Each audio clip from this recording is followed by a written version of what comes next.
Halo, aku Hedi Muhammad Iqbal Syah dengan NIM 418222176 dari kelas Ilmu Komunikasi 5. Halo, perkenalkan, nama saya Davinandra Rahmandito dengan NIM 418222156. Perkenalkan, nama saya Fitria Syarifah Nur Aziza dengan NIM 418222167 dari IKA 5. Halo, nama saya Muhammad Rizky Putra dengan NIM 4182219 dari IKA 5. Halo, aku Jojo Tasbita Azfa dengan NIM 418222158. Halo, perkenalkan nama saya Rizal Malazuardi Al-Hafiz dengan NIM 418222190.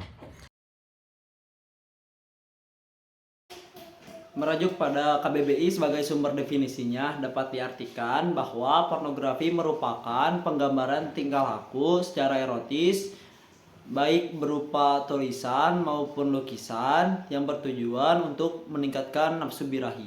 Pornografi menurut saya adalah konten visual, audio, atau tulisan yang secara eksplisit menampilkan adegan seksual yang dimaksudkan untuk merangsang hasrat seksual.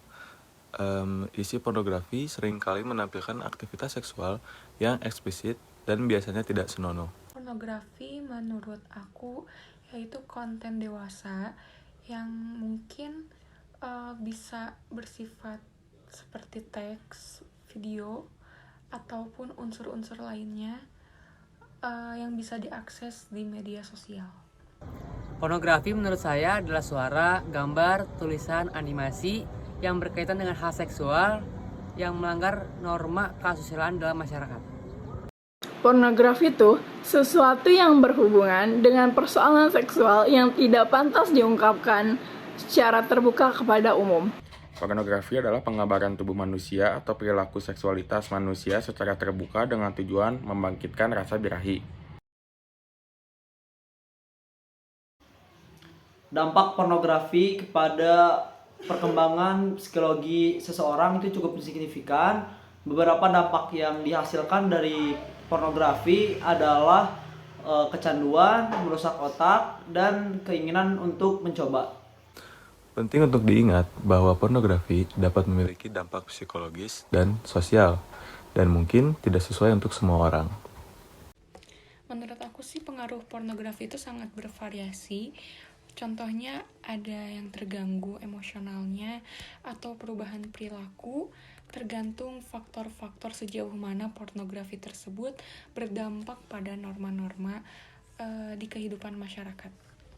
Dapat merusak otak kita sebagaimana pengakuan Billie Eilish dalam media sosialnya.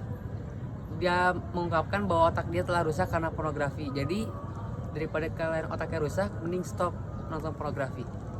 Pornografi dapat merusak otak. Jika bagian otak rusak, dapat mengakibatkan konsentrasi menurun, sulit berpikir kritis, dan yang terakhir adalah sulit menahan diri. Pornografi memiliki dampak yang signifikan, bagaimana tidak? Dampak yang dihasilkan oleh pornografi dapat mengganggu perkembangan psikologi individu terutama ketika diakses melalui media sosial.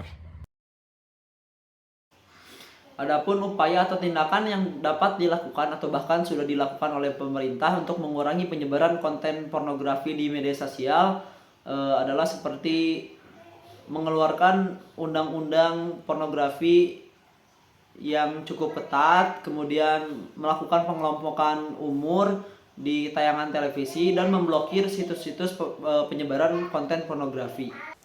Untuk mencegah penyebaran pornografi, berbagai upaya dapat dilakukan. Di antara lainnya adalah pengaturan hukum, kontrol konten internet, kesadaran dan pendidikan publik, pengawasan orang tua, kolaborasi industri dan pemerintah, dan pelatihan keamanan digital. Upaya pencegahan pornografi di media sosial dapat dilakukan melalui penyuluhan dan sosialisasi. Yang kedua, ada promosi stop kenakalan remaja, pornografi, dan prostitusi. Yang ketiga, ada pendekatan melalui agama dan sosial. Dan yang terakhir, ada himbauan untuk orang tua untuk lebih mengawasi anak-anaknya.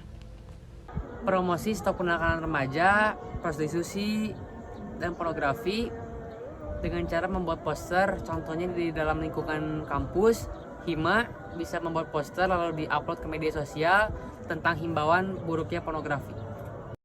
Upaya yang dilakukan pemerintah, tingkatkan penegakan hukum terhadap tindak pidana penyebaran konten pornografi. Yang pertama adalah dengan meningkatkan penegakan hukum terhadap tindak pidana penyebaran konten pornografi, seperti munculnya undang-undang atau pasal-pasal yang melarang pornografi di segala media sosial seperti Instagram, atau melalui chat, atau melalui situs-situs yang tidak legal.